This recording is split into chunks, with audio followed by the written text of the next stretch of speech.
Ladies and gentlemen, boys and girls, kings and queens, Kian Sensei's back, motherfuckers! Bienvenue sur ce nouveau format, les gars. Le format interview, le tout premier de la chaîne. Les gars, ce format, il va être très intéressant parce que pour une fois, sur ma chaîne, je vais moins prendre la parole et je vais la donner à des personnes qui vont pouvoir nous apporter du savoir, des connaissances et de leur expérience dans leur domaine. L'objectif, c'est de faire venir que des personnes, bien sûr, qui sont des machines dans leur domaine, sinon c'est pas intéressant, pour nous apporter, comme je l'ai dit, de leur expérience, de leur savoir et continuer à faire grandir cette communauté pour nous permettre d'être des humains plus éveillés et plus conscients du monde qui nous entoure. Avant de commencer cette vidéo, les amis, j'aimerais vraiment remercier le restaurant qui nous a permis de réaliser cette vidéo. 1, 2, 3. La Gloria de Mio Padre à Cergy. C'est un restaurant excellent qui propose des spécialités italiennes faites maison de qualité, vraiment, je recommande. Et je les remercie parce qu'ils nous ont permis 2 fois de privatiser le restaurant pour pouvoir tourner cette vidéo. Et pourquoi est-ce que je dis 2 fois? Parce que ce que vous allez voir à l'écran, c'est la 2e fois qu'on fait l'interview. Malheureusement, on a perdu les rushs de la première, il y a eu un petit bug technique. Donc vraiment, merci au restaurant La Gloria de Mio Padre de nous avoir privatisé et de nous avoir permis de réaliser 2 interviews en un laps de temps assez court. C'est grâce à eux qu'on peut vous fournir une vidéo d'aussi belle qualité dans un cadre aussi qualitatif. Dans cette vidéo, nous allons entre autres aborder le sujet de l'envers du décor du milieu sportif professionnel, l'impact des péripéties de la vie sur le choix d'une carrière, analyser le parcours atypique d'un entrepreneur à succès. Nous allons également parler de l'importance de la détermination et du focus pour atteindre ses objectifs dans la vie. Nous partagerons également nos visions parce que beaucoup de personnes de cette communauté me posent la question qui veulent plus tard devenir peut-être préparateur physique ou coach sportif. Quelles études faire? Quel parcours suivre? Nous allons en parler aussi brièvement. Bref, les amis, j'en dis pas plus, on va passer à l'interview. Je vais rejoindre Théo à la Gloria de Mio Padre. La famille, merci de suivre comme d'habitude. Partagez, abonnez-vous, likez la vidéo et on se retrouve au restaurant avec Théo dans une petite seconde. Hasta luego, boys! Théo, merci d'être sur la chaîne. Merci d'être venu participer à cette première interview du podcast. Aujourd'hui, on va parler de toi, on va parler de ce que tu fais, on va parler de ton parcours. Déjà, si tu peux te présenter rapidement. Alors, je m'appelle Théo, je suis fondateur de la société Audisium, entrepreneur en général, préparateur physique pour les joueurs de football professionnels. Ok, donc tu as fondé la société Audisium. Ouais. Les gens qui nous regardent ne savent pas du tout ce que c'est et ce que tu fais. Est-ce que tu peux nous présenter brièvement les services que tu proposes et ce que tu as apporté justement au travers de ta société? Alors, Audisium, on propose des services de préparation physique pour les joueurs de football professionnels. On propose de la conciergerie médicale pour les sportifs qui veulent s'en sortir après un pépin, qui sont entourés médicalement et avoir des délais rapides. On propose aussi du conseil en préparation physique, en entourage médical pour des sportifs, des clubs, des pôles, des fédérations, des coachs. C'est un peu une solution tout en un pour un athlète. Il vient, il a sa préparation, son conseil, son staff médical. Ouais, et on développe cette année un pôle formation pour les sportifs et les coachs. Ok. Pas de formation pour amateurs? Si, les formations, c'est pour tout le monde. C'est pour les sportifs amateurs, les sportifs pros, les coachs en général, pas forcément que pros. Des thématiques spécifiques, des questions qu'on se pose au quotidien, pas forcément les réponses facilement sur Internet. On trouve un peu de tout et n'importe quoi. Donc là, on va aller proposer de la formation sur différentes thématiques. Santé, sport, technique d'entraînement, etc. C'est intéressant. Donc là, globalement, tu es sur de la préparation physique, tu es sur du conseil, tu es sur de la conciergerie médicale, tu vas passer sur de la formation. C'est quand même pas mal de choses réunies. Comment t'en es arrivé là? Pour la partie conseil, ça découle directement des résultats obtenus au fur et à mesure des années. Là, concernant la partie formation, j'ai mis du temps à me décider parce que je savais pas trop comment aborder les choses pour faire différemment des autres. J'ai pas connu beaucoup de formations qui m'ont plu dans le contenu et la pédagogie. Donc j'ai mis du temps à trouver un format qui me plaisait et qui était un petit peu plus humain, un petit peu moins scolaire. Donc c'est un truc qui me tient à cœur depuis longtemps et là on va le faire cette année. Donc ça c'est dû à une réflexion un peu long terme d'un mec qui se forme beaucoup tous les ans et qui trouve pas forcément tout le temps ce qu'il veut. Et en fait à la base je proposais que de la préparation physique avec un petit staff médical autour en soutien pour les joueurs parce que je trouve ça compliqué de tout faire tout seul. Voilà. Après, le staff s'est étoffé, il est devenu de plus en plus gros, jusqu'à pouvoir l'exploiter à un point où je puisse ouvrir une conciergerie médicale avec ce staff-là. Il y a plein de gens qui savent pas ce que c'est. Quand je parle de conciergerie médicale autour de moi, les gens savent pas trop ce que c'est. C'est quoi en gros une conciergerie médicale? Une conciergerie médicale, c'est un système qui permet aux sportifs d'avoir des rendez-vous médicaux avec des praticiens compétents dans un délai rapide. Voilà. Et l'idée, c'est d'élargir les champs de compétences pour avoir un petit peu plus d'outils à disposition pour résoudre les problématiques qui arrivent chez nous. Donc en fait, en prestat médical, on est très large. On va jusqu'à l'organisation de visites médicales pour des clubs de foot lors de transferts.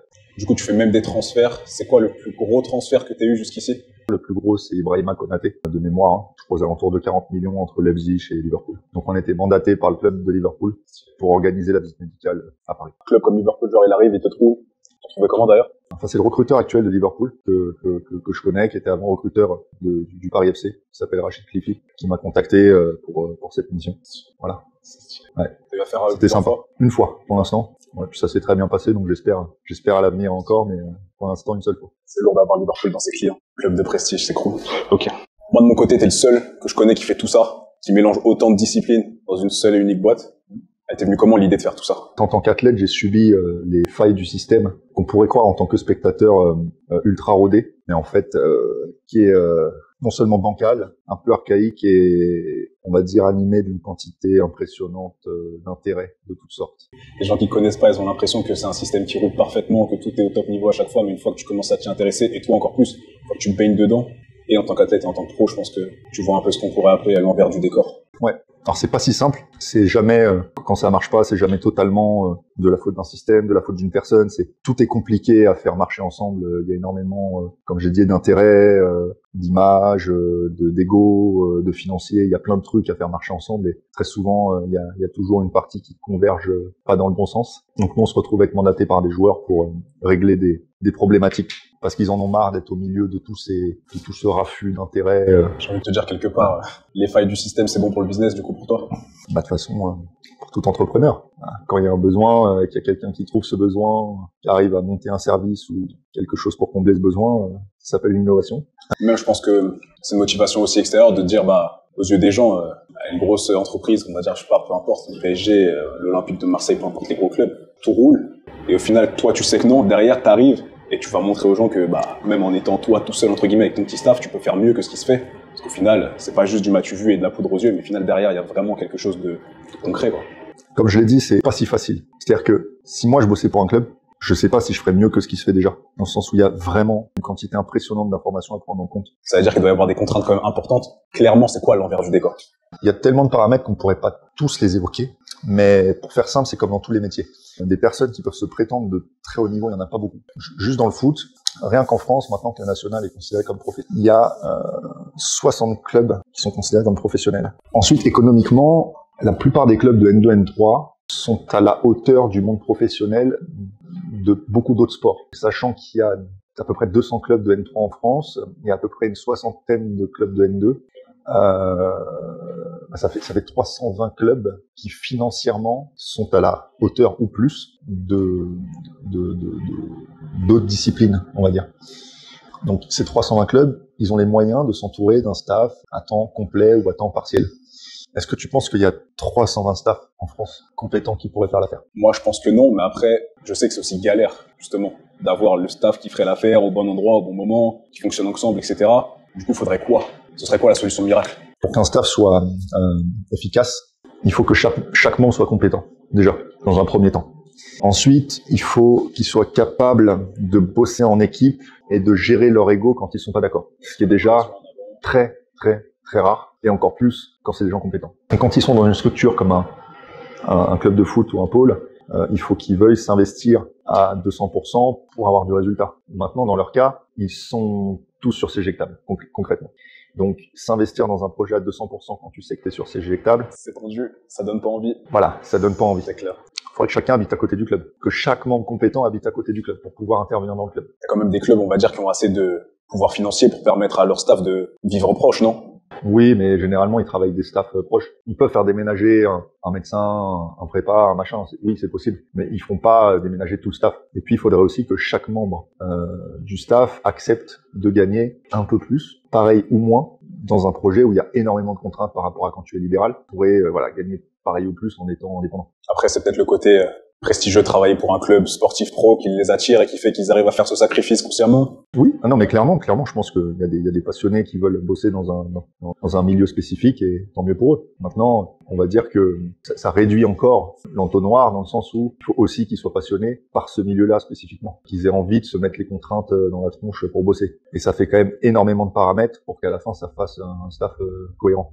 C'est pour ça que c'est difficile, de toute façon. Quand je parle de 320 clubs, je te parle que du monde du football senior, en plus. Parce que après, t'as le monde jeune, t'as les centres de formation, Et après, t'as tous les autres sports. T'as tous les autres sports. Okay. Donc voilà pourquoi c'est un sacré bordel, et voilà pourquoi je pense que ma structure est une solution pour un suivi cohérent d'une carrière. Je vois mieux comment ça se passe en réalité. Et si c'est comme ça, j'imagine qu'il y a plein de personnes qui ont ouvert leur structure du coup de préparation derrière. Ouais, alors il y a des cabinets pluridisciplinaires qui se sont montés, mais concrètement c'est pas foufou. Ils ont les mêmes contraintes que les structures physiques comme les clubs, dans le sens où il y a une contrainte géographique. Voilà, qui est toujours la même. Là, contrairement aux clubs et aux pôles, etc., il y a aussi une grosse contrainte financière, parce que pour ouvrir une structure, ça coûte. En général, c'est compliqué que les gens aient assez confiance en leurs collègues pour s'associer tout de suite, ce qui est normal. Donc, il y a toujours un qui a des sous, un peu plus de sous que les autres. Qui prend plus de risques que les autres, du coup. Voilà, qui investit dans les murs, mais lui, en même temps, il est en sécurité. Et les autres, il faut qu'ils lâchent tout pour aller dans une structure qui est pas à eux. C'est encore le même problème, quoi. Puis en termes de matériel à l'intérieur, on se retrouve avec une personne qui investit. Donc forcément, elle peut pas et acheter des murs dans un endroit intelligent, et acheter du bon matos, et avoir... On se retrouve face à des contraintes géographiques et financières qui sont pas des moindres. Et puis ensuite, si tu t'associes dans un cabinet comme celui-là, tu prends le risque que ça pète humainement et de tout perdre. Et si tu t'associes pas, et tu prends le risque de te mettre dans une structure qui est pas à toi et potentiellement de te faire dégager du jour au lendemain, alors que t'as mis ta vie dedans. Dans les deux cas, c'est compliqué. Et du coup, toi, là-dedans, tu t'en sors comment? Parce que finalement, en club, il y a des contraintes. Avoir son propre cabinet pluridisciplinaire et des contraintes. Toi, t'arrives à t'en sortir visiblement là-dedans. C'est quoi ta solution?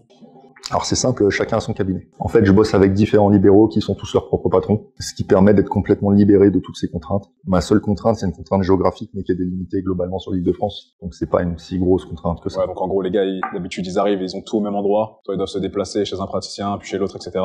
Ouais. Okay. Ouais. Puis ça permet à chaque libéral d'avoir ses propres installations, son propre matos, ses collègues qu'il a choisi réellement, de se faire remplacer quand il part à l'étranger pour un sportif, ou quand il part en formation, et de se faire remplacer par quelqu'un qu'il a formé, voilà, pour avoir un suivi un peu plus logique. Et puis, ce qui est intéressant, c'est que moi, ça me permet d'avoir un panel de compétences illimité, dans le sens où je suis pas limité par la capacité de mur, j'ai de tout partout. Et quand il y a une compétence que j'ai pas, je peux aller la chercher, et je me dis pas, tiens, j'ai pas assez de place, il faudrait un autre box. C'est vrai que j'avoue que ça t'enlève un poids de fou. Ouais. Et un dernier point qui est important, c'est que comme ils sont indépendants, ils sont libres de dire et faire ce qu'ils veulent. Donc ils sont tout le temps dans l'intérêt du sport. Ils n'ont pas la pression de devoir défendre les couleurs d'une structure ou quoi que ce soit. Le jugement des collègues. En gros, c'est le sportif en priorité, et du coup, ça change la qualité du conseil apporté. Et du coup, tes clients trouvent pas ça un peu relou de devoir aller d'un praticien à l'autre, alors que justement, il y a des structures où ils peuvent aller et puis tout recevoir au même endroit? Malheureusement, c'est le prix à payer pour être entouré de la façon la plus professionnelle possible. Mais chacun a ses contraintes, et j'ai préféré choisir la qualité de l'encadrement, la qualité du conseil, ne jamais avoir à rendre des comptes à des gens autres qu'aux patients, parce que c'est ça qui fout le bordel en fait dans l'autre monde, on va dire. Donc forcément, dans mon monde, il y a des contraintes, et c'est cette contrainte-là. Après, j'ai envie de dire que quand tu es professionnel dans ton sport, ou quand tu vises à être professionnel, je pense que c'est une contrainte que tu peux aussi vite mettre de côté. Tu te dis t'es avec le meilleur staff médical, si tu dois rouler, roule, quoi. Parce que tu le prennes aussi comme ça. Oui, et je pense que ça filtre. Sportif professionnel ne veut pas dire tout le temps avoir une attitude de sportif de niveau. C'est très vrai. C'est ce qu'on appelle la sélection naturelle, les amis. Exactement. Bah oui. Et dans ma tête, je me dis que me mettre à ta place en tant que boss, je me dis qu'avoir des praticiens à droite, à gauche, devoir envoyer des joueurs à droite, à gauche, niveau gestion, ça doit être un peu une misère. C'est qui gère tout ça? Alors, qui manage le tout, c'est moi. Après, j'ai des gens dans ma structure qui managent des pôles. Est-ce que tu t'es mis une déterre juste en te disant, t'as fait le constat et tu t'es dit que t'allais arranger les choses? Ou est-ce que c'est plutôt des choses que t'as vécues qui t'ont poussé à faire ça aujourd'hui? Un peu des deux. En fait, j'ai un parcours d'athlète assez chaotique en termes de blessures, et en rentrant dans le système médical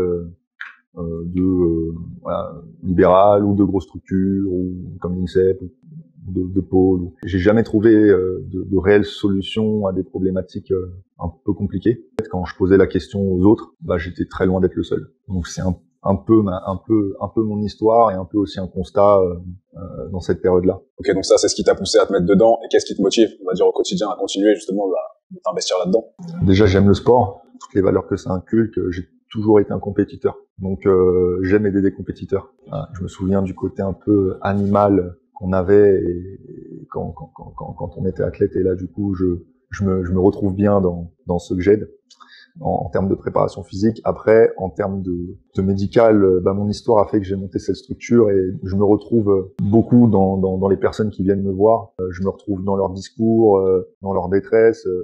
finir leur phrase avant même qu'ils aient fini leur propre phrase. En eux, en fait. Voilà, ils m'expliquent ce qui se passe, je le sais déjà en fait. Et c'est tellement tout le temps récurrent que, au final, la solution chez nous, j'ai pas besoin de réfléchir 10 ans, quoi. Il arrive, il y a une pathologie, il me dit ce qui s'est passé, je dis ok, tac, tout ça t'oublie, maintenant t'es bien pris en charge, on y va, quoi. Stylé. C'est vrai que ton parcours d'ancien athlète, je pense que du coup, comme tu l'as dit, tu te mets plus facilement à leur place. Et t'as ce côté où, je pense que toi tu le sais d'ailleurs, quand t'es athlète, t'as pas envie de devoir te concentrer à 100% aussi sur j'étais le bug, qu'est-ce que je dois faire, machin. T'as envie d'avoir vraiment un staff en qui tu peux avoir confiance purement. Ouais. Je pense que ça aussi, ça a dû te pousser à créer ça.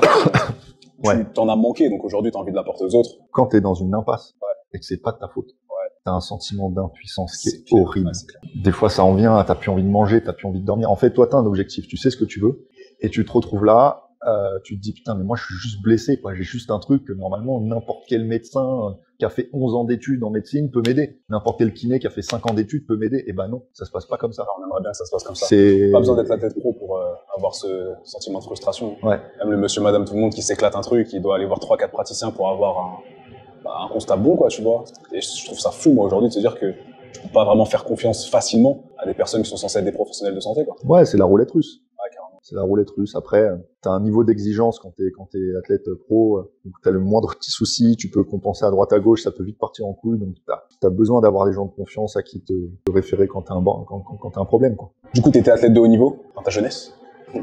Tu peux nous raconter un peu ton parcours sportif? Ouais.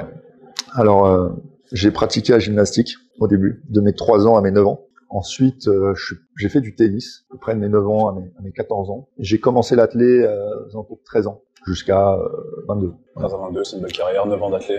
9 ans d'athlé, quasi 20 ans de sport en club. Et puis, entre tout ça, j'étais très très souvent sur le stade avec mon père parce qu'il était entraîneur et qu'il entraînait 7 jours sur 7, quoi. C'est-à-dire que très tôt, dès l'enfance, vers quel âge? Oh, bébé. Bébé? Ah, bébé direct. T'as baigné dedans, c'est trop bien. Ouais. Ok. Et si je dis pas de conneries, on m'a susurré à l'oreille que tu avais commencé l'athlétisme à l'UNSS. T'as réussi derrière à devenir sport de haut niveau dans un sport que t'as commencé à l'UNSS. Je trouve ça vachement stylé. Ouais, dans l'athlé, ça marche beaucoup comme ça. Il y a les sections sportives de collège sont en général gérées par des entraîneurs d'athlé de fédé. Ouais, c'est pas juste par des mecs passionnés d'athlé, mais qui n'en ont jamais fait ou qui n'enseignent pas dans des clubs. Du coup, ça change pas grand-chose d'avoir commencé en UNSS ou en club. Et en athlétisme, du coup, ta spécialité? Alors moi, je faisais du saut à la perche. Ok, saut à la perche. Tu t'arrêtes à quel niveau? J'ai fait 5,50 m, ce qui équivaut à l'époque 8e mondial U23 et 36e mondial senior. J'ai les chiffres en tête parce que c'est les chiffres de quand je me suis arrêté. Très respectable. Avec des conditions physiques, tu disais, qui étaient pas au top. Ouais. Moi, j'appelle pas ça du haut niveau. Je suis satisfait de ce que j'ai fait par rapport aux conditions de santé dans lesquelles j'étais. Le niveau auquel j'étais, j'appelle pas encore ça du haut niveau. C'est du haut niveau jeune, c'est pas du vrai haut niveau. Si 5,55, c'est pas du haut niveau, c'est quoi pour toi le niveau? Parce que c'est quand même très impressionnant en réalité.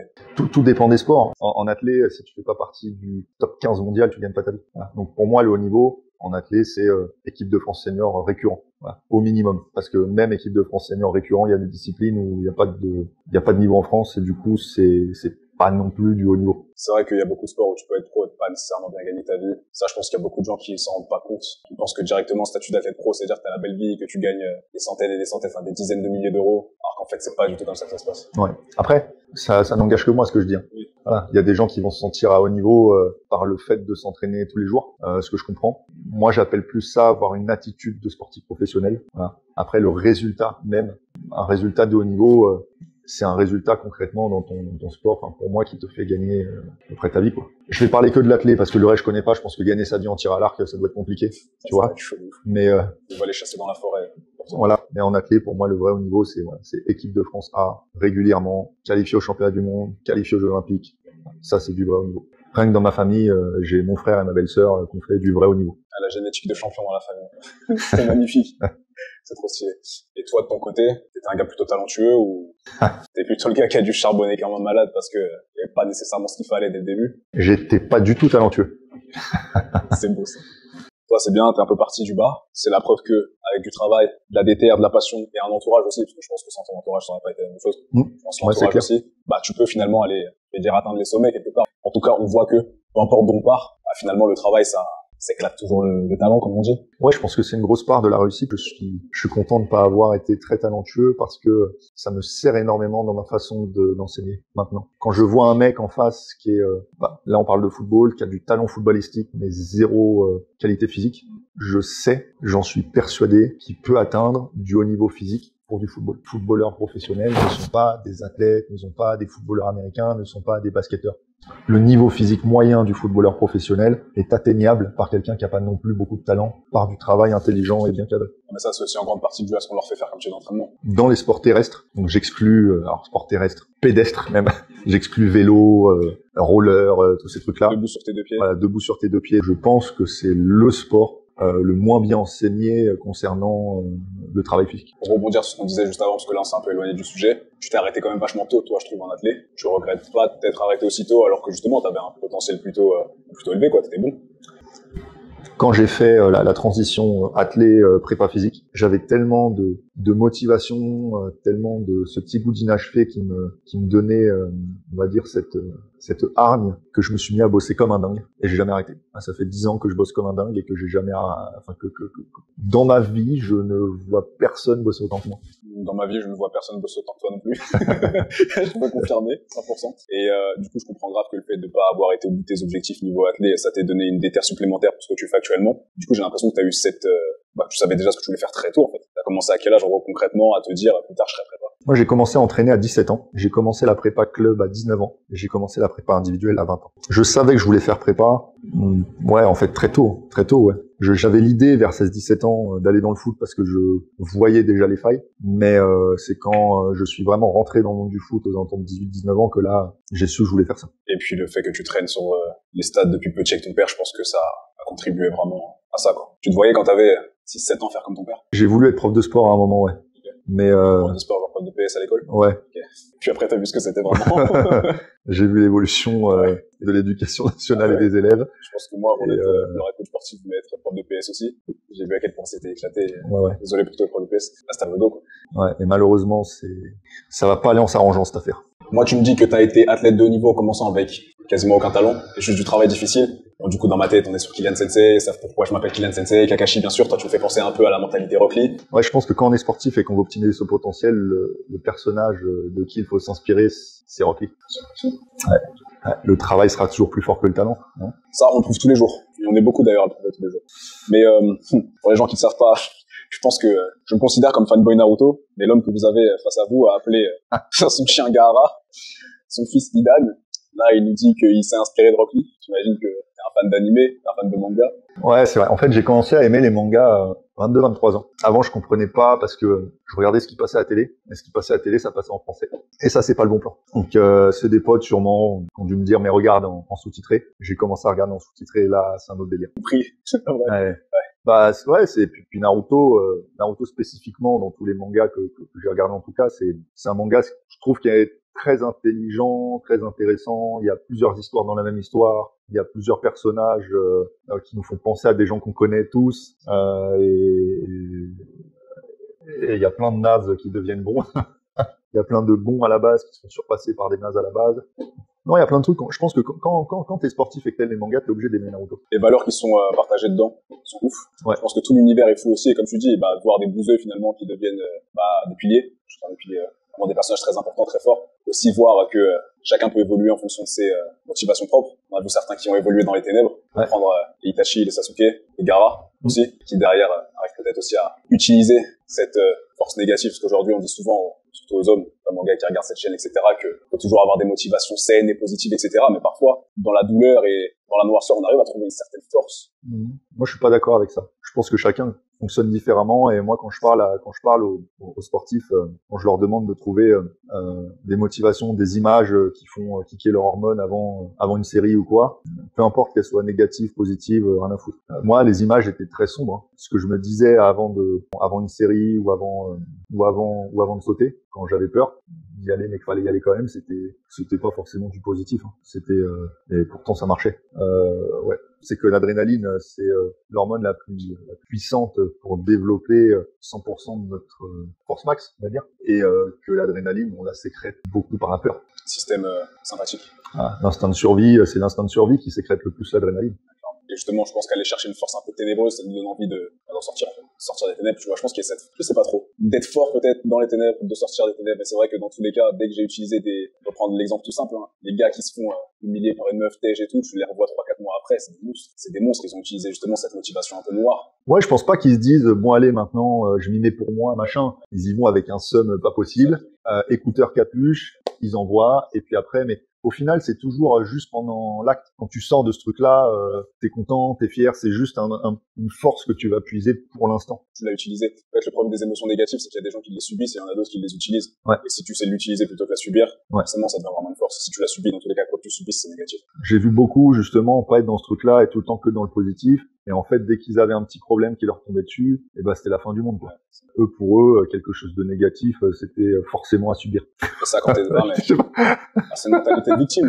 Ouais, victime ou bisounours. Bisounours aussi. Ouais, et puis quand t'es dans un sport de haut niveau, que tu veux devenir professionnel à un moment, tu sais que tu vas à la guerre, donc tu peux pas aller à la guerre avec un esprit full positif. Personnellement, j'ai pas d'idée arrêtée là-dessus. Je sais que pour moi, quand t'es un mec, c'est pas possible. Les filles fonctionnent tellement différemment que je suis pas sûr de ça. Après, le problème des filles, c'est que c'est aussi très compliqué de savoir réellement ce qu'elles pensent tout le temps. Donc même si elles vont, alors on parle de sport, mais même si elles vont te dire oh non, moi j'ai que du positif, machin, tu sais pas vraiment ce qu'elles se disent au fond d'elles-mêmes. Donc je sais pas, j'ai pas de réponse là-dessus. Il y a beaucoup de gars de la communauté qui plus tard aimeraient être coach sportif, préparateur et tout. Ouais. Forcément, ils suivent mon contenu, ils savent que je suis coach, ils me demandent tout le temps quelles études faire, est-ce que je fais STAPS, est-ce que je fais DUST, est-ce que je fais BPGEPS, etc., sans déjà nous donner ton avis là-dessus. Toi, qu'est-ce que t'as fait, personnellement? Alors moi, j'ai fait STAPS 6 mois, mais j'ai arrêté rapidement parce que c'était pas assez concret pour moi et c'était pas adapté à ma pratique du sport. Et ensuite, je me suis orienté vers un diplôme international de préparation physique à Lièvre. Donc j'ai ni fait STAPS ni fait BPGEPS, mais parce que j'avais cette porte de sortie entre guillemets qui était beaucoup plus concrète par rapport à ce que je voulais faire. Moi j'étais sûr de jamais vouloir bosser dans une salle, donc BPGEPS c'est pas trop d'intérêt. C'était un diplôme qui parlait de prépa physique pure et de musculation comme outil et pas comme fin en soi. Et du coup ça c'était un peu plus concret pour moi. Ouais, ça rentre un peu plus dans le vif du sujet. Ouais. C'était sur combien de temps? C'était sur 1 an. De mémoire, il y avait 6 semaines de cours dans l'année et le reste de l'année, t'étais en stage. Mais là, ça n'existe plus. Okay. Malheureusement, ce diplôme, il n'existe plus. Je crois que le gars a revendu la boîte. Enfin... Ouais, c'est marrant parce qu'on a un peu le même parcours par rapport à STAPS. T'as arrêté au bout de 6 mois, j'ai arrêté au bout de 4 mois. Pareil, je me suis dit que c'était trop long, en fait. Faire 5 ans, alors que moi, j'ai passé le BP parce que c'était ça l'objectif, coach sportif, bosser en salle et puis après faire mon truc à moi. J'ai préféré 1000 fois faire un diplôme qui se passait en 1 an, qui était plus concret que perdre mon temps en STAPS. Donc souvent, les gars, je leur dis, si vous savez pas du tout ce que vous voulez faire, faites STAPS. Au moins, vous allez apprendre pas mal de choses, c'est plus complet. Après, c'est 5 ans de votre vie. Si vous savez déjà où vous voulez aller chercher un diplôme un peu plus précis, quoi, qui t'emmène plus vite à ton but. T'es d'accord avec ça ou... Ouais, mais moi, là, si c'était à refaire maintenant, je ferais BPGEPS, clairement. Okay. Je fais BPGEPS 1 an, sans la mention co-collectif, et puis je me lancerai, quoi. Ouais. Parce que, au final, c'est la même chose, hein, le diplôme que j'ai fait, BPGEPS, c'était 1 an. Enfin, c'est la même chose en termes de quantité. Donc, par rapport à STAPS, ça m'a laissé 4 ans de plus de terrain, 4 ans de plus d'apprentissage de ce que je voulais apprendre. Et je pense que j'ai évolué 1000 fois plus vite que si j'avais fait STAPS. Et c'est ce que je dis souvent, l'avantage qu'on a tous les deux, c'est qu'on est aussi très autodidacte. Donc, arrivé à ton diplôme, arrivé dans ton école, t'avais déjà pas mal de connaissances. Comme moi, arrivé à mon BP, j'avais déjà énormément de connaissances. Je suis sorti du BP, je me suis pas arrêté là, j'ai continué à me former, etc.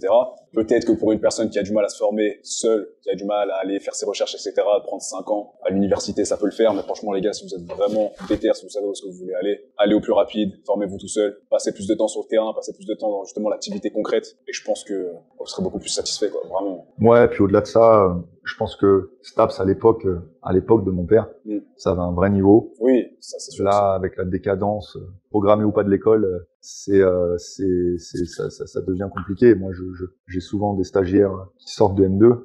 Tu te demandes qu'est-ce que t'as branlé pendant 5 ans, quoi. Les mecs, ils ont eu leur Master 2. C'est-à-dire que, officiellement, ils ont un Master 2 en poche. Ouais. Je sais pas ce qu'ils ont appris, mais, en tout cas, pour être préparateur physique, c'est très compliqué. C'est un peu le problème de l'école en général, hein.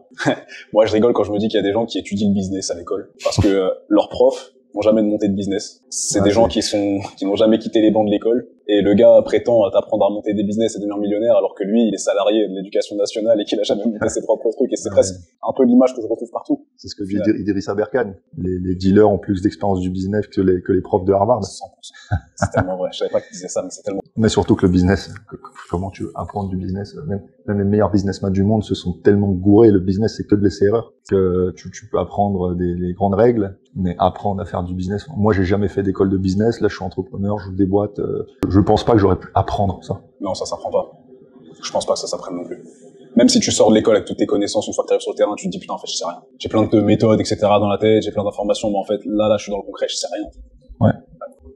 Jusqu'ici, j'ai bien compris que niveau conseil, en général, c'était avec l'épaule, les structures, les fédérations. Niveau médical, tu t'occupes un peu des sportifs de haut niveau, de temps en temps quelques autres structures. Ouais. Maintenant, niveau préparation physique pure, tu t'occupes de qui? Alors, je m'occupe de joueurs de foot professionnels, de jeunes talents. Maintenant, je m'occupe uniquement de ceux qui veulent vraiment bosser. Logique. Voilà. Okay. Bon, et demain, t'as un gars qui arrive, il te paye l'année cash. Okay. Il a un peu de talent, il te paye l'année cash comme ça. Mais il n'a pas envie de se mettre à fond. Là, tu le prends ou pas? Mais écoute, c'est déjà arrivé même 2 joueurs professionnels me proposent un double contrat en Italie. Okay. C'est-à-dire que j'allais en Italie, le contrat c'était j'allais en Italie 4 jours par mois. J'étais payé 8. Et très bien payé. Les 2 n'avaient pas vraiment envie de bosser, je parlais.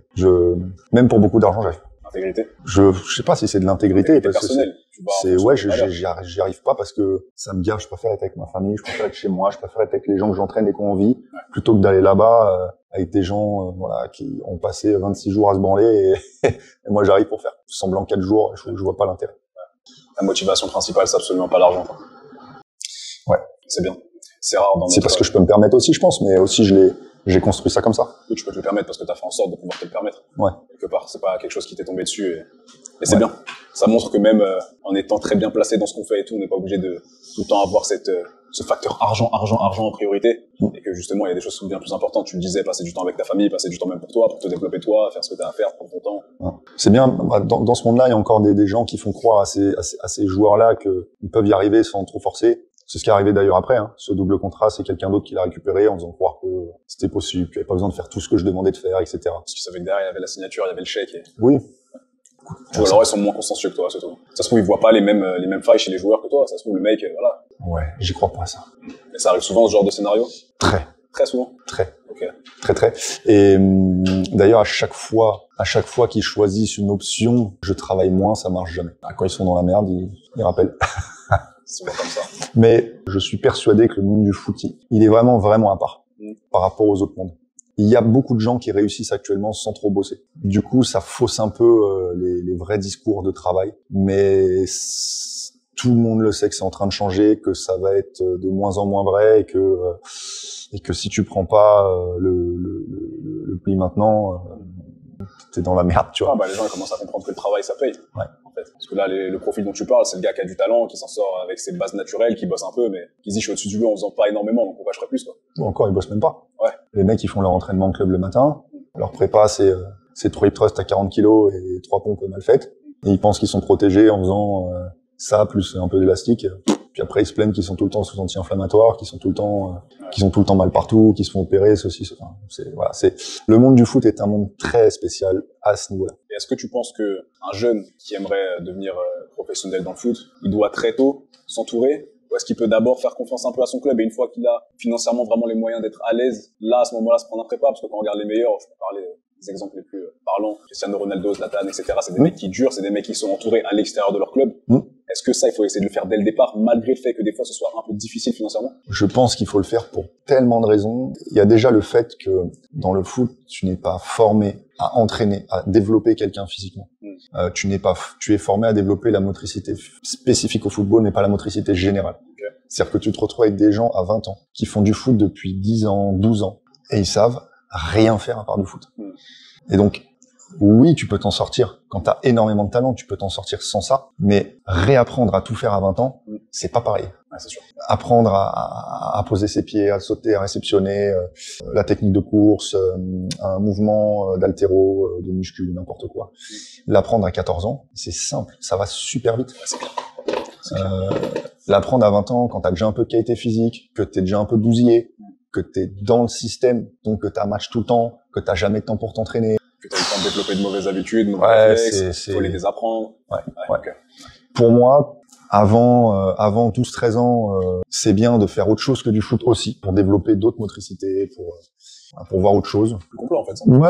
Ça fait toi un meilleur joueur de foot quelque part, ouais, donc déjà plus complet. Puis avoir d'autres consignes dans d'autres trucs, te concentrer sur autre chose que ce que tu te concentres d'habitude. Globalement, je suis persuadé que avant 12 ans, même quand t'es très très fort, machin, avant 12-13 ans, faut faire, si tu fais du foot et même si t'es très bon, faire d'autres choses, c'est très très bien. Okay. À partir de 12-13 ans, c'est à partir du moment où dans le foot, tu commences à avoir la détection Clairefontaine, les centres de formation qui s'intéressent à toi. Et donc là, pour moi, c'est là où commence l'étape d'apprentissage autre que le foot qui nécessite un encadrement spécifique. C'est le début de la vie de pro en réalité, autant s'encadrer dès le départ, comme on l'a dit, pour éviter les erreurs qui vont être commises peut-être après avec le temps, éviter de devoir à 19-20 ans réapprendre des choses que tu aurais pu apprendre dès le départ. Ouais, et un truc que je ne comprends pas encore, mais bon, peut-être qu'un jour j'aurai la réponse, c'est que dans ce sport-là, les centres de formation peuvent signer des jeunes à 11-12 ans, enfin je connais pas exactement les lois, hein, mais globalement à peu près à cet âge-là, ils signent des contrats de non-sollicitation. Donc en fait, c'est-à-dire que le joueur est lié au club, mais ne peut pas y aller avant ses 15 ans, je crois. Okay. Voilà. Pareil, je suis pas agent, je connais pas exactement les âges, mais globalement. Donc ça veut dire que le joueur, pendant 3-4 ans, il est dans la nature. Moi, je me demande un truc, c'est pourquoi, notamment sur les meilleurs, tu vois, pas forcément sur les joueurs qui sont là plus pour compléter le groupe, mais notamment sur les meilleurs, pourquoi les clubs n'ont pas des structures référentes, tu vois, qui suivent, qui commencent à former le joueur pour qu'il arrive en centre et qu'il sache déjà faire plein de trucs. Ce serait logique. Ce serait logique, ce serait... Nous, c'est ce qu'on fait, mais du coup, les petits qui sont chez nous, qui signent en centre, quand ils arrivent là-bas, ils se font chier. Ils se font chier, ils ont l'impression de rien foutre. Toutes les consignes qu'on leur donne, ils ont l'impression que c'est facile. Ils ont l'impression qu'on leur donne jamais une consigne en prépa. Bon, ça, c'est encore autre chose. Mais ils se font chier, mais ils sont armés. C'est-à-dire qu'ils arrivent là-bas, ils peuvent subir n'importe quoi. Ils connaissent tous les placements. Ils connaissent l'intensité, ils connaissent le vocabulaire anatomique, le vocabulaire sur les types de contractions. Ils ont eu des consignes fines avant. Donc, ce qui leur permet d'avoir un temps d'avance au niveau à la motricité, adaptation par rapport aux autres. Mais je me dis, mais attends, je suis personne, moi. Comment je peux, je dois pas être le seul à penser ça, tu vois. Je pense pas que tu sois le seul à penser ça, mais je pense que ce qui est bien, c'est que toi, tu prends la barre qui était soi-disant haute aux yeux des gens, et en fait, tu sais qu'elle ne l'est pas, et tu viens la mettre un cran au-dessus. Donc forcément, quand toi, tes jeunes arrivent en centre de formation, ils se sentent paumés, enfin, ils se font chier, littéralement. Mais je pense que c'est bien, ça mettra peut-être un petit coup de pied au cul aussi, au Fédé et à toutes ces personnes derrière, justement, qui laissent ce niveau être médiocre. C'est bien, quelque part. Écoute, ouais. On revient à ce qu'on disait pour le médical. De toute façon, il y aurait pas assez pour former les jeunes. Tu vois ce que je veux dire? Les structures comme les siennes, c'est vrai que c'est une très bonne idée, en réalité, quand j'y pense. Ils sont encadrés sur chaque chose par des mecs qui connaissent cette chose-là sur le bout des doigts. C'est-à-dire que moi, par exemple, je sais enseigner les grands, mais je me sens pas assez compétent dedans. Je délègue cette partie-là à Thomas Collin, un entraîneur d'haltéro émérite. Voilà. Je peux garantir, je suis passé à Foutel. Et voilà, tu te dis, les mecs, ils se font former en technique de course par un mec qui a fait des années, qui a baigné dedans depuis qu'il est petit, en haltéro par un mec qui a baigné dedans depuis qu'il est petit. Et en fait, ils ont ce truc-là où à chaque fois on est très très pointilleux sur plein de trucs. Ça leur permet de développer des capacités motrices fines. Mais je pense que c'est une force énorme, notamment pour la prévention des blessures. Parce que même si quand tu arrives en club après, en centre de formation, on te laisse pas trop bosser, donc même si tu arrives en centre, on te fait pas trop bosser, au moins ce qu'on te fait faire, ça te blesse pas, parce que voilà, tu sais faire, tu vas pas avoir le mauvais placement sur tel ou tel exo, et du coup, tu vas au moins pas te briser. Entre ton investissement, entre moi qui te vois coacher depuis plusieurs années maintenant, ça fait 3 ans je crois, ça fait 3 ans que je te vois coacher, je dirais que ça fait 50 ans que t'es dans le délire. Je dirais vraiment que t'as d'autres vies avant, où voilà, là ce que t'apportes à ton âge, moi je trouve ça fou. T'estimes toi aussi que... Mon père a à peu près 50 ans, et globalement j'ai appris 70% de ce que je sais de lui. Donc déjà la base elle est solide grâce à ça. Je suis aussi passé par d'autres coachs qui étaient compétents dans d'autres domaines que la prépa, mais du coup qui m'ont servi à développer certaines réflexions. Je sais pas si on dirait que ça fait 50 ans que je coach, mais je pense être bon dans l'analyse, je pense être bon dans la transmission, dans l'humain, je bosse énormément.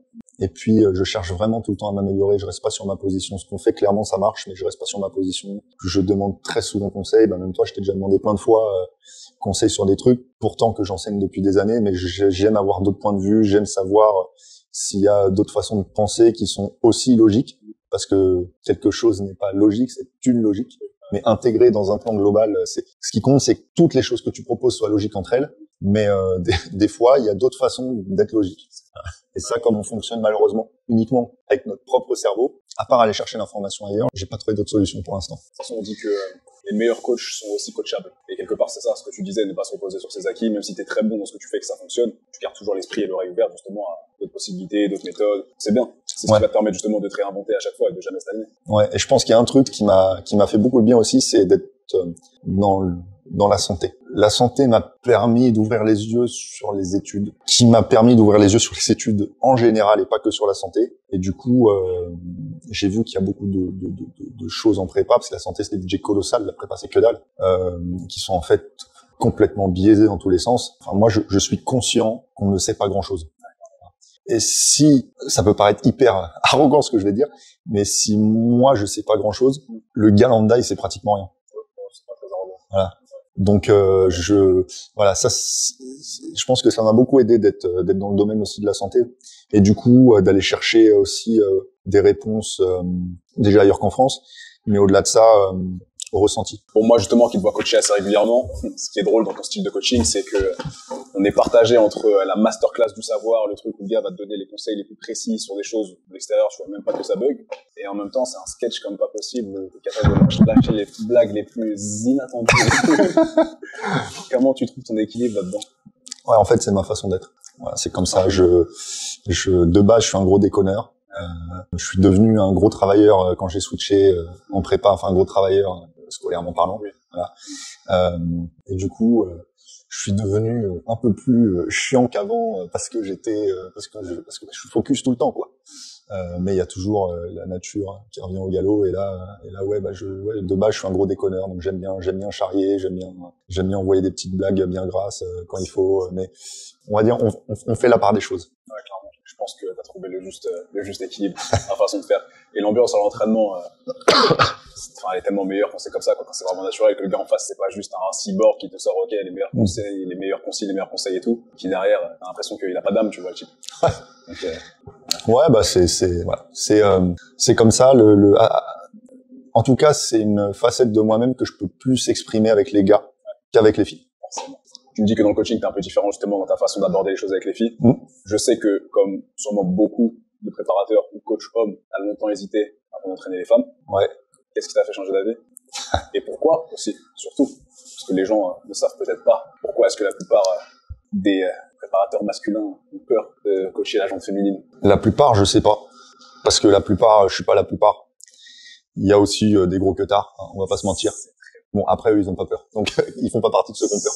En tout cas, pour ma part, j'ai eu peur parce que j'ai vécu, par des collègues de mon père, prof de PS notamment, des histoires assez sordides. Voilà. De gens très bien, qui se sont fait ruiner par des fausses accusations, qui après se sont avérées fausses, mais entre-temps ils avaient tout perdu. Même si c'est sûrement une partie minime des problèmes quand on prend la proportion entre les vraies accusations qui sont hyper graves et qui faut condamner hyper sévèrement, et la partie fausse accusation. La fausse accusation, je pense, est une partie minime, mais reste un danger quand même. Et entraîner avec une épée de Damoclès au-dessus de la tête toute ma vie, j'avais pas forcément cette envie-là à la base. C'est pour ça que j'ai longtemps hésité. Après, si on rentre dans le sujet, de ma part, je pense que tout ça, c'est juste lié à un seul truc, c'est que si c'était puni d'un vrai truc, tu vois, si on coupait la langue aux détracteurs et qu'on coupait les couilles à ceux qui utilisent leur rôle pour faire des conneries, je peux te dire qu'il y en aurait pas autant. En fait, ce qui m'a fait changer d'avis, c'est que j'ai eu une proposition d'Olivier Marchand, qui était directeur du pôle de Bonn en athlétisme, qui m'a proposé de gérer la préparation physique des sprinteurs sauteurs du pôle. Et dedans, il y avait des garçons, il y avait des filles. C'était un projet intéressant pour moi parce que ça me rapprochait de l'athlé que j'aime beaucoup. Et c'était quelque chose que j'avais jamais vécu. J'avais déjà entraîné l'athlé. J'avais jamais été préparateur physique d'un entraîneur d'athlé. J'y suis allé parce que le projet sportif m'intéressait, mais j'y suis allé un peu sur la pointe de pied au début, notamment concernant le fait de coacher les filles. Et au final, ça s'est super bien passé. C'est bien parce que je pense que ça me calme de coacher les filles, tu vois. Ça permet de développer d'autres facettes. Entre mecs, c'est facile, t'es dans le confort, tu vois. C'est le truc le monde dans lequel j'ai toujours été. T'es entre couilles et tu sors toutes les conneries du monde et ça passe, tu vois. Bien sûr, on n'a jamais de problème. Ouais. Mais c'est des trucs, 90% du temps, tu le sortirais jamais s'il y avait une fille à côté. Donc là, ça m'a permis de me calmer sur plein de trucs, mais j'aime bien. C'est une autre relation, c'est un autre système de pensée. Ça m'a aussi ouvert les yeux sur le fait que on s'entraîne tous de façon différente, on a des motivations différentes. Après, j'ai quand même une très grosse majorité d'hommes encore. Et ensuite, après mon expérience au pôle, j'ai eu l'occasion de préparer physiquement des joueuses de foot professionnelles qui avaient un niveau sympa. C'est la première fois que j'avais l'occasion de faire ça dans ma structure. Le projet sportif était tellement intéressant que je me suis dit allez, on y va. Je trouve que t'as une belle relation avec les filles que tu coaches. Ouais, j'aime bien, de toute façon je le ressens bien, étant je suis dans le métier aussi, donc je ressens les liens entre l'athlète et son coach. Et on voit que justement, tu vois, quand tu dis que ça t'a permis de te calmer, de t'apaiser et tout sur tes méthodes d'entraînement, ta façon de faire, je vois qu'elles sont en confiance avec toi, que justement elles peuvent parler librement et tout, qu'il n'y a pas d'ambiguïté, qu'il n'y a pas un côté où elles se sentent pas à l'aise ou quoi que ce soit, tu vois, au contraire. Tout c'est bien, t'as réussi à vraiment, en fait, c'est un truc qui te faisait un peu flipper de base et au final, je trouve que tu t'épanouis bien dedans, quoi. Ouais, alors ça me fait pas plus flipper. Hein. Oui, ça me fait toujours un peu flipper, tu vois. Je suis toujours conscient de ce qui peut arriver. Je suis conscient que je suis dans un monde aussi un peu spécial où il y a beaucoup d'histoires à la con, il y a beaucoup de trucs. On met beaucoup d'accusations sur tout le monde. Dès qu'on veut faire sauter quelqu'un, on lui fout un truc sur le dos, ça peut être n'importe quoi. Ça va trop vite aujourd'hui, hein. Voilà. Même sans parler de monter comme ça, une meuf, elle veut ruiner la vie d'un mec aujourd'hui, c'est trop facile. Ouais. Et donc, mais aussi, j'essaye au maximum de sélectionner les gens avec qui je travaille, voilà. À chaque fois que quelqu'un m'approche, mais que ce soit une fille ou un gars d'ailleurs, je me renseigne sur lui, je regarde si c'est quelqu'un de sérieux, c'est quelqu'un qui a des casseroles, et puis après, je fais mes choix. Justement, on disait, une meuf, ça peut facilement ruiner la vie d'un mec, et dans la vie classique, et dans la vie au niveau sportif. Et ça se passe comment au niveau des athlètes? J'imagine que du coup, vous parlez, étant donné que t'es quand même assez ouvert d'esprit, etc. T'es pas là que pour les coacher niveau sportif. Tu leur conseilles quoi en général, toi? Parce qu'on a souvent l'image du sportif de haut niveau, méga queutard, qui se tape une meuf différente tous les week-ends. Ça, pour moi, c'est un style de vie où t'as pas de stabilité et tout, c'est un peu chaud. Quand ils viennent vers toi, voilà, moi, je suis le profil demain, yoga, j'aimerais que tu me coaches, etc. Tout ça, c'est cool, ça se passe bien. Et là, je te dis, vos meufs, mec, c'est le bordel. T'as dans une meuf différente tous les soirs. Tu me conseillerais quoi, toi? En fait, peu importe dans quelle situation on se trouve, il faut se sentir bien dans cette situation et connaître les forces et les limites de cette situation et savoir gérer. Il y a des mecs qui sont pas faits pour être en couple. Il y a des mecs qui ne veulent pas être en couple et c'est ça leur stabilité. Maintenant, je pense pas que si ces mecs-là vont voir à droite à gauche toutes les 3 secondes, je pense pas que ce soit bénéfique pour leur carrière parce que je pense que ça leur prend trop la tête, je pense que ça leur prend trop de temps, trop d'énergie. Maintenant, c'est que mon avis. Je pense que ça dépend un peu des profils, parce qu'on le sait, j'en parle souvent sur la chaîne.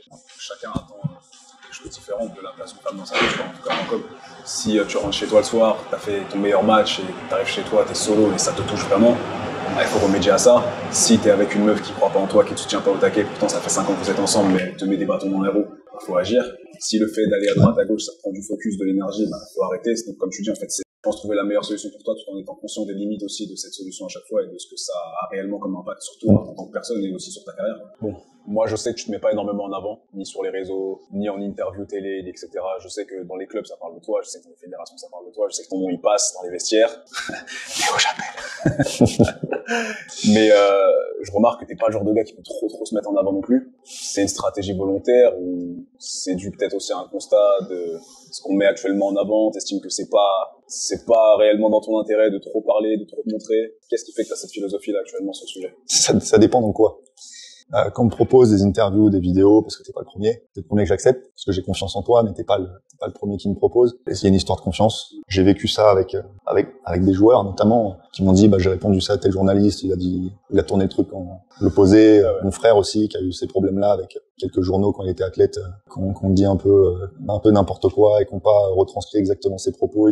J'ai un problème avec ça. Du coup, je réponds à rien. Ouais, c'est simple. On me demande, je réponds pas. J'ai pas confiance et j'estime que ça peut m'apporter plus de mal que de bien. Après, dans la partie réseaux sociaux, internet, c'est pas dans ma nature de me prendre en photo, de me prendre en vidéo, de parler devant la caméra. C'est pas dans ma nature et en plus, ce que je vois des réseaux, en tout cas dans mon métier, dans le métier de préparateur physique, c'est beaucoup de m'as-tu vu, beaucoup de mecs incompétents qui racontent leur vie et qui font croire qu'ils sont compétents, mais ça se voit à 10 km qu'ils sont pas compétents. J'ai pas envie de rentrer dans cette jungle, tu sais, où tu rentres dans le bain où tout le monde se tire la bourre, lui il a dit ci, lui il a dit ça, avec des formats très courts où t'as très peu de temps pour dire ce que tu penses, et à la fin tu te retrouves avec on t'a filé une pensée hyper réductionniste sur un truc parce que t'as pas eu le temps de dire ce que tu voulais. Il y a tellement de raisons qui font que je suis pas sur les réseaux actuellement que je pense que t'as compris l'idée. Et mais surtout la raison numéro 1, c'est que ce que j'envoie des autres prépa, c'est tellement naze que j'ai pas envie d'aller me foutre dans le monde un peu, quoi. C'est marrant parce que moi j'ai un peu la philosophie opposée justement. Moi quand j'ai commencé sur YouTube, je voyais tellement de bordel que je me suis dit il faut que je vienne nettoyer ça parce que je supportais plus en fait. On donne des conseils aussi merdiques aux gens, tu vois. Pourtant je suis comme toi, niveau interview, je refuse les télés, je refuse les radios, je refuse tout ça parce que je sais que derrière il va y avoir... Il y a M6 qui m'a appelé pour toi une fois. C'est vrai que M6, enquête exclusive. C'était quoi le sujet? C'était les dérives du féminisme. Voilà. Et j'ai refusé ça parce que je savais très bien que ça allait pas être du direct, donc ils allaient pouvoir faire ce qu'ils veulent de mes propos, tu vois. Et moi, ça m'intéresse pas. Par contre, justement, moi, je trouve que le format YouTube, tu prends ta caméra et tu viens poser du savoir dans un monde où justement tout le monde est capable de dire tout et n'importe quoi, faire un peu le ménage, entre guillemets. Des fois, c'est bien. Après, je peux comprendre que tu veux pas te donner la peine non plus de tomber là-dedans. Non, mais c'est même pas ça, c'est que je pense que toi, il y a une réelle utilité parce que tu parles de sujets de société, tu parles à tout le monde. Oui, c'est vrai. Même quand tu parles de fitness, tu parles à tout le monde. Moi, quand je parle si je parle de trucs techniques, d'entraînement, de méthodes d'entraînement, de physio, de machin, ça va servir à qui? Tu vois ce que je veux dire? 0,003%. Voilà. C'est-à-dire que même les joueurs qui vont regarder mes vidéos, ils vont dire OK, mais en fait, du coup, faut que je sois encadré par quelqu'un qui est bon, tu vois. Ils vont pas pouvoir se gérer eux-mêmes, alors que toi, les gens qui t'écoutent, ils ont une réelle plus-value. Et on pose très souvent cette question dans les commentaires, YouTube, Instagram, peu importe. Les gars que j'ai en coaching, les gars qui me reconnaissent dans la rue, qui viennent me poser la question. Souvent, j'ai des jeunes qui sont partagés entre suivre leur passion et suivre le schéma classique des études, passe ton diplôme, etc. Toi, demain, t'as un jeune qui arrive chez toi, il a du potentiel, c'est pas le meilleur, mais il a du potentiel, il a envie de travailler, tu lui conseilles quoi? S'il a vraiment du talent, je lui conseille d'y aller. Ok. Mais y aller, ça veut pas dire laisser tomber les études en 6e, tu vois. Ça veut dire s'encadrer, faire le max, passer son bac, prendre 2 ans après le bac pour faire que ça, pour tenter vraiment sa chance. Comme on le fait dans tous les autres sports. Ouais, clairement. Voilà. Et pas que dans les autres sports, d'ailleurs, dans les autres passions. Ouais, dans tous les domaines, oui, bien sûr. Tout. Ouais. De toute façon, les études, ça change, les formats, ils changent. Voilà, là, t'as le bac à 18 ans, peut-être un jour t'auras le bac à 16 ans. On s'en fout. L'âge à laquelle tu commences ta vie professionnelle, on en a rien à se coller. Ouais, c'est clair. Donc, 2 ans de plus, 2 ans de moins, ça change rien. Le seul truc que ça peut changer, c'est que tu passes vraiment au reste de ta vie. Soit tu réussis et c'est bien, soit tu réussis pas, mais tu passes au reste de ta vie en étant sûr, entre guillemets. Ouais. T'as pas de regrets. Ouais, t'évites la frustration du putain, et si je l'avais fait? Voilà. Okay, ouais, c'est horrible. Et au-delà de ça, je pense que tout ce que tu auras appris dans le projet, ouais, même si le projet à la fin il réussit pas comme tu voulais, tout ce que tu auras appris, il vaut 10 000 fois l'école. C'est clair. T'auras appris à te mettre minable. T'auras appris à gérer tes émotions, à gérer les échecs, à gérer les réussites. T'auras appris à respecter des consignes, à être à l'heure, à être professionnel. T'auras appris plein de trucs sur toi-même. T'auras appris à te remettre en question tout le temps. Et je pense qu'en tant qu'humain, c'est vraiment hyper important. Et je suis persuadé, je le dis toujours aux parents, et ils doivent penser que c'est pour vendre mon truc, mais que dalle. Je l'ai vécu. Ouais, c'est ça, ce que je veux dire. Je l'ai vécu. J'ai fait 2 ans après les études. Je me suis mis minable et j'ai pu tourner la page et être content de ce que j'avais fait et de me dire maintenant tout ce que j'ai accumulé comme savoir, comme expérience dans ces 2 ans, je les ai retranscrits sur ma boîte et c'est pour ça que maintenant je peux travailler 90 heures semaine. Ok, j'aime beaucoup la réponse parce que c'est un peu la philosophie que j'ai aussi, c'est même clairement la philosophie que j'ai aussi. Pour moi, je vais pas dire les études c'est surcoté, mais si tu sais ce que tu veux faire, si t'es prêt à t'en donner les moyens, tu peux clairement faire sans ça. Mais du coup, souvent, ce qui bloque, c'est les parents. Quand les gens sont jeunes, il y a beaucoup l'influence des parents. Donc maintenant, je te pose... Ouais, en France. Et du coup, je te pose la question à l'envers maintenant. C'est plus le gosse qui vient te voir avec du talent, c'est, ok, le gosse, il a du talent, toi, tu le valides, et il y a les parents qui sont derrière en train de te dire, ouais, mais son avenir, machin, tu vois. Ouais, mais les parents, je leur dis que ça dépend quel âge ils ont, mais en général, je leur dis que même eux, ils changent de métier. Et qu'ils rentrent dans un métier qu'ils commencent à apprendre à 50 ans. Faut arrêter de mettre l'école sur un piédestal. Les jeunes sont à l'école de leurs 3 ans à leurs 18 ans. Ils font 15 ans d'école. Ce qu'ils ont appris pendant 15 ans à la fin, ce qu'ils ont retenu surtout. Ouais, ce qu'ils ont retenu, c'est pas c'est pas énorme. Je pense aussi, si on ne retient rien, c'est ce qu'on apprend, c'est un peu merdique aussi. L'un dans l'autre, ça se retrouve. Brider l'avenir, brider les rêves d'un jeune pour un avenir potentiel, même pas certain, dans un monde où de toute façon les jeunes de maintenant vont changer 3 ou 4 fois de métier dans leur vie. En fait, je les comprends même pas. Je suis obligé chaque fois je leur explique que l'étude ne fait pas l'avenir. Maintenant, il y a des gens qui sortent de diplômes de Stanford, d'Harvard et qui sont au chômage. Il y a des gens, moi, tous les gens les plus riches que je connais, ils ont même pas le bac. Ah, pareil. Pareil. Pardon. Tous les gens que je connais autour de moi, les plus riches et les plus, qui ont le mieux réussi, en fait, dans leur domaine, la plupart, ils sont à l'école tellement tôt. Et à l'école, on disait que c'était des débiles, des cons, en fait, tout ce que tu veux. Ouais. Au final, derrière, l'école est trop mise sur un piédestal et je pense que ce qui compte, c'est le terrain. Et cette expérience-là, c'est une expérience de terrain qui est énorme. Ouais, c'est clair. Surtout à cet âge-là. Ouais, parce que ça peut commencer jeune.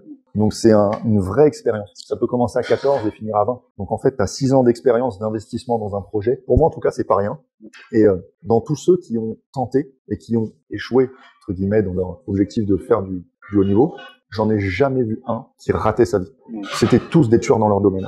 Peu importe le domaine, ils étaient tous bons. Ils s'en sentaient tous bien. Ils avaient tous quelque chose de plus que les autres. C'est cette petite différence, justement, qui a fait ça.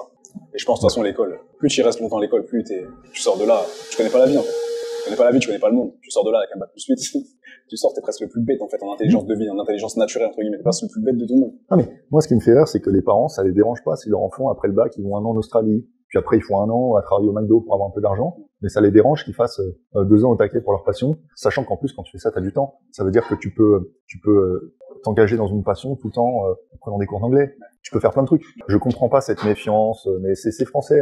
On a très peu de la culture de l'investissement sur soi, tu sais. Et on a un système qui nous rend frileux de tout. Ouais, puis la génération des parents d'aujourd'hui, ils avaient que ça, en fait, limite, pour réussir. C'était un peu le seul, c'est ce qu'on leur mettait en tout cas dans la tronche, tu vois. C'est ton seul unique moyen de réussir aujourd'hui, c'est ça. Et puis à leur époque, c'était sûrement un système qui marchait mieux que là. Largement. Tu vois. Ouais. Le diplôme avait une autre valeur. Là maintenant, le système ne marche plus, sera de pire en pire si ça change pas. Le diplôme n'a pas de valeur et tu prends n'importe quel chef d'entreprise, pour lui, l'embauche d'un salarié, les diplômes et les règles le font chier. Ouais. Parce que des fois, il préférait prendre un mec qui n'a pas de diplôme, il n'a pas le droit de l'embaucher parce que le mec n'a pas le droit de travailler dans le secteur, parce que lui, il sait que ce mec-là, il sera bon, tu vois. Il va apprendre, il sera bon. Il est obligé de prendre des mecs qui ont un diplôme. Et des fois, il trouve pas le bon dans ceux qui ont un diplôme. Et donc, ça, c'est quand même la preuve que ça a plus de valeur. Et il y a aucun chef d'entreprise qui va te dire que ça l'a jamais fait chier. C'est pas possible. Ouais, c'est sûr. C'est vrai que moi, le premier, ça me fait chier. Des fois, de dire à des gens, ouais, t'es méga chaud, mais juste vu que t'as pas de diplôme, tu vas être obligé d'en passer un si tu veux bosser dans X ou Y société, tu vois. Ouais. C'est relou, alors que le gars, il met tout le monde à l'amende. Il rentre pour un et il met tout le monde à l'amende. Tous les gars qui ont passé le diplôme. Ouais. Mais bon. Ok. Là, à l'heure actuelle, t'as 30 ans. Ce que t'as fait, c'est assez ouf. Athlète de haut niveau, même si toi, tu considères pas ça vraiment haut niveau. Pour moi, athlète de haut niveau, préparateur physique de mérite, entrepreneur, t'as ouvert une conciergerie médicale, t'es quand même sur pas mal de choses. Là, dans 5-10 ans, tu te vois plutôt te spécialiser dans ce que tu fais déjà, tu te vois ouvrir encore plus les champs de possibilités, tu te vois comment dans 5-10 piges? 5-10 ans, c'est trop long, mais je suis assez confiant sur l'évolution de la structure. Je pense qu'on va évoluer. On va élargir le staff prépa physique, on va élargir la conciergerie médicale, on va mieux la commercialiser entre guillemets, et puis on va faire de la formation. Sinon, le seul truc que j'espère, c'est prendre toujours autant de plaisir et aider toujours autant de monde. Ok. Et ça, c'est pour Audisium, en gros. Et toi, personnellement, tu penses rester uniquement PDG d'Audisium ou tu vas peut-être te diriger vers d'autres projets, des choses qui te font triper? Non, j'ai déjà d'autres projets, mais c'est des projets ultra complémentaires. Okay. À chaque fois, c'est des projets qui peuvent servir les sportifs, qui peuvent servir les coachs. Donc, je suis déjà dans d'autres structures qui peuvent servir les gens. Voilà. Je suis déjà dans d'autres structures et des choses qui m'intéressent. Mais ouais, je pense évoluer là-dedans. Tu gardes l'esprit entrepreneur, tu continues de faire ce qui te fait kiffer, tu restes fidèle à toi-même. Ouais. Ok. Ouais. Du grand thé aux chapelles. Ouais, j'ai pas envie de me faire chier dans ma vie. Ouais, normal. Quelle horreur. Ok, parfait. Bon. Pour finir cette magnifique interview, j'ai préparé quelques questions, quelques petits jeux. Alors en vrai, je vais dire des affirmations que moi je pense réelles. Ouais. Notamment, en fait, j'en ai pas beaucoup, j'en ai 2. Ok. Et tu vas me dire si tu penses que c'est vrai ou pas. Ok. Première affirmation. Avec ce que tu montres aujourd'hui dans ta façon de coacher tes athlètes, etc., comment t'es aussi dans le fait de gérer tes équipes, je pense que tu aurais été meilleur dans un sport collectif. Oh! Je suis tellement mauvais avec un ballon que je pense pas. Je pense que le peu de résultats que j'ai eu, je le dois au monde dans lequel je suis né. Hein, d'avoir un père qui faisait ça, qui était bon là-dedans, etc. Je pense pas. Il n'y a pas que du sport de ballon en collectif. Il y a le hockey, il y a le ultimate, le lacrosse. Oui, je sais pas. Je me suis jamais projeté dans ce genre de sport, donc je saurais pas te dire. Ok. Mais il y a un truc que je détestais, c'était perdre alors que c'est pas de ma faute. Ouais, carrément. C'est pour ça que j'ai arrêté les sports co. Et ça c'est un truc qui me foutait les boules. Je détestais être un mec j'étais à fond dans le match, et t'as tes mates qui sont pas dedans. Ouais. Et t'as beau essayer de les motiver comme pas possible, ils sont pas dedans. Ouais. C'est horrible. Ouais. Ouais, je comprends. Ok. C'est peut-être le facteur qui fait que... Ouais. Ok. Ouais, j'aurais pas pu. 100% d'accord. Deuxième affirmation. Je suis conscient du fait que tu sois monté assez haut en niveau, malgré justement tes problèmes de santé. Je pense que sans tes problèmes de santé, t'aurais mis tout le monde à l'amende, étant donné que, t'es sur les terrains depuis petit, t'as eu la motivation de ton père, etc. Tout le monde à l'amende, c'est un grand mot. Je pense pas. Il y avait des mecs beaucoup plus forts. En tout cas, je pense que j'aurais mieux réussi, ça c'est sûr. Je pense que j'aurais pu vivre de ce sport en ayant un système d'entraînement classique. Ok. Ouais. Parce que du coup, ceux qui ne savent pas, c'est le petit frère qui, dans la famille, a pris le top niveau en perche, mais grâce aussi à l'exemple du grand frère et au soutien du père, c'est pour ça que je dis la génétique de la réussite dans la famille. Ouais. C'est beau. C'est beau. T'es fier de ton petit frère pour ce qu'il a fait? Ah bah oui. Mais ça a fait du bien, la petite transition. Arrêter, mais continuer de garder les émotions par le petit frère. Ouais, c'était cool. La transe quand il y a ton petit frère là qui est prêt à sauter, t'as été à sa place plein de fois, tu sais ce qu'il ressent. Et tu sais que j'ai plus d'émotions pour lui que pour moi. Ah, ça m'étonne pas. Ça m'étonne pas. C'est bon ça. Ça manque là, les vrais compètes là. Les 3 lacunes principales que tu remarques quand des footeux arrivent chez toi. Sur quoi ils sont nazes? Alors qu'ils devraient être forts de base. Dans ton esprit, ils devraient être forts dessus, mais ils sont nazes.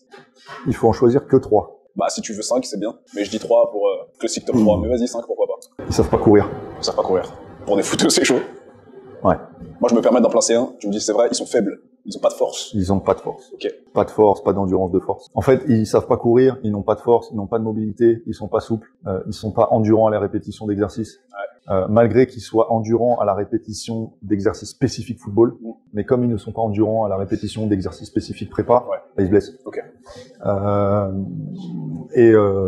Ils ont au niveau encadrement, hygiène de vie, pas mal de lacunes. C'est vrai que c'est pas ouf. Je sais pas si ça fait 5, mais ça c'est ce que j'aurais. Ça fait plus que 5, mais c'est pas grave. Du coup, les gars qui m'ont regardé et qui nous regardent plutôt, qui veulent mettre la concurrence à l'amende en foot, apprenez à courir, soyez forts, soyez mobiles, soyez souples, et ayez une hygiène de vie correcte. Ça vous aidera.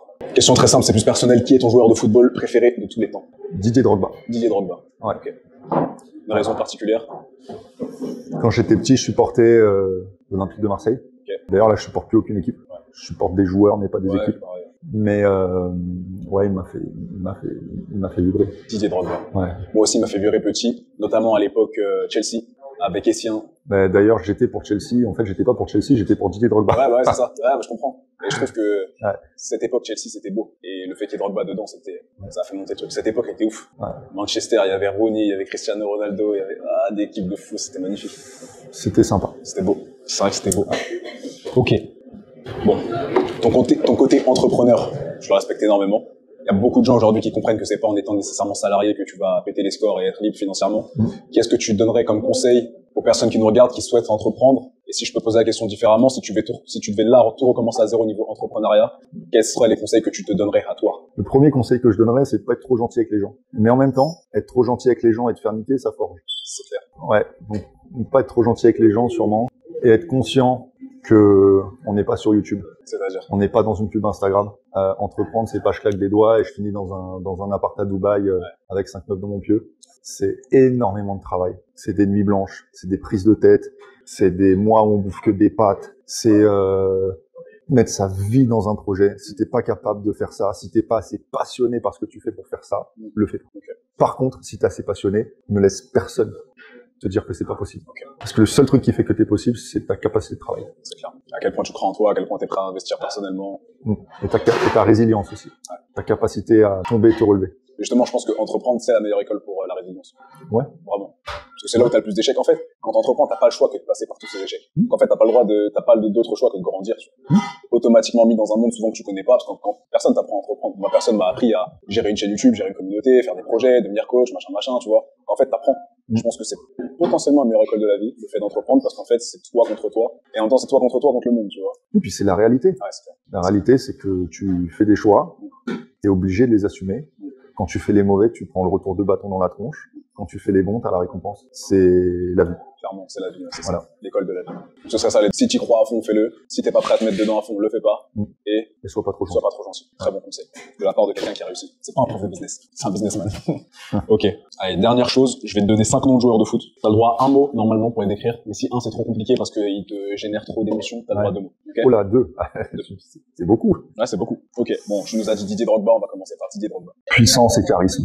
Puissance et charisme. J'aime charisme aussi. Tiens, je vais donner les miens derrière. Ça va être marrant. Charisme. Ouais. Ok, je suis vraiment d'accord avec ça. C'est vrai que le mec était ultra charismatique. Et je sais pas, je kiffais son attitude sur le terrain.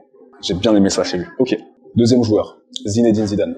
Classe. Force tranquille. Ouais. C'est clair. Moi, je dirais élégance. Je trouve qu'il a un football très élégant. Classe, élégance. C'est vrai que ça se rejoint. Troisième joueur. Cristiano Ronaldo. Perfection. C'est beau. Voilà. C'est beau. C'est du travail, enfin, du talent, plus du travail. C'est perfection. Perfection. J'allais dire discipline, parce que je crois qu'il n'y a pas de joueur plus discipliné que lui. Mais perfection, c'est vrai que, comme tu dis, talent plus travail. Ouais. Magnifique. Ok. La personne à qui il est plus souvent comparé, Lionel Messi. Lionel Messi. Génie. Ouais, c'est le mot que j'ai aussi, génie. Clairement. Ok. Dernier nom de joueur, Kylian Mbappé. C'est compliqué. C'est compliqué parce qu'il mélange un peu tous les noms. Ouais, c'est ça. Ah ouais. C'est ça. Ça, je l'ai gardé en dernier, puis le prénom. C'est plus un phénomène. Phénomène, c'est les petits, tu sais, qui sont en train de monter. Il est déjà là-haut. Après, je connais pas histoire, j'ai pas vu de reportage, je connais personne qui le connaît vraiment personnellement, enfin, en tout cas qui m'en a parlé. Donc je sais pas s'il travaille vraiment, je sais pas, toi, je sais pas grand chose. Mais en tout cas, c'est un kiff de regarder jouer ce joueur parce qu'il met tout le monde à l'amende. Il met tout le monde à l'amende. C'est abusé comment il est facile. On dirait qu'il joue avec ses petits frères à chaque fois. C'est exactement ça. C'est le ressenti que j'ai. J'ai l'impression qu'il a un autre niveau. Il joue sous sa catégorie. Moi, je dis Kylian Mbappé, je dirais magistral. Je dirais alien même. Là, il sort des trucs, ça fait péter les plombs. Ok. Bon, pour conclure, est-ce que tu penses qu'avec tout ce qu'on a dit, tout ce qu'on a permis aussi aux gens de prendre conscience, tu dirais qu'au 10e aujourd'hui, en France, en Europe, dans le monde, je ne sais pas, est la structure de préparation physique la plus aboutie? Oui, ouais, okay. Clairement. Okay. Ça, j'en suis sûr à 200%. Et plus ça va aller, et plus ça va être vrai, mais ça l'est déjà et de loin, je pense. Okay. Je suis d'accord aussi. Je pense que ce que je vois chez toi, je l'ai jamais vu nulle part en 12 ans à baigner dans le coaching et la préparation physique. Il y a beaucoup de choses que moi, j'avais envie de mettre en place parce que je trouvais justement qu'il y avait des grosses failles que j'ai vues chez toi. Donc je trouve qu'on se rejoint aussi pas mal sur là-dessus. Et je pense que, te connaissant personnellement et professionnellement, je pense que tu as l'ambition et les moyens pour aller vraiment t'imposer comme la référence. C'est vraiment pas mon but ultime d'être la référence. Ouais. Mon but ultime, c'est d'être très bon dans ce que je fais. Dire que tu seras la référence malgré toi, peut-être, c'est ça aussi. Sûrement. Sûrement. Ah, c'est stylé. Sûrement. Mais le but, c'est vraiment de faire du bon travail. En voyant ce qui se passe ailleurs, il y en a très très peu qui veulent vraiment faire du bon travail, qui mettent l'énergie qu'on met, pas que moi, hein, tout le monde dans la structure, l'énergie qu'on met, la disponibilité, les compétences, la formation, et tout ça réuni dans une équipe de mecs qui vont tous au même endroit, où il n'y a pas d'ego, où on discute, où c'est vrai.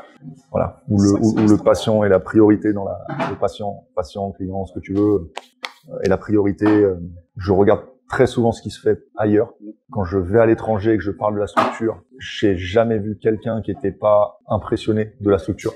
Et pourtant, moi, quand je vais à l'étranger, c'est pour des contrats. Donc, je rencontre que des gars qui sont dans le niveau, que ce soit des agents, des coachs.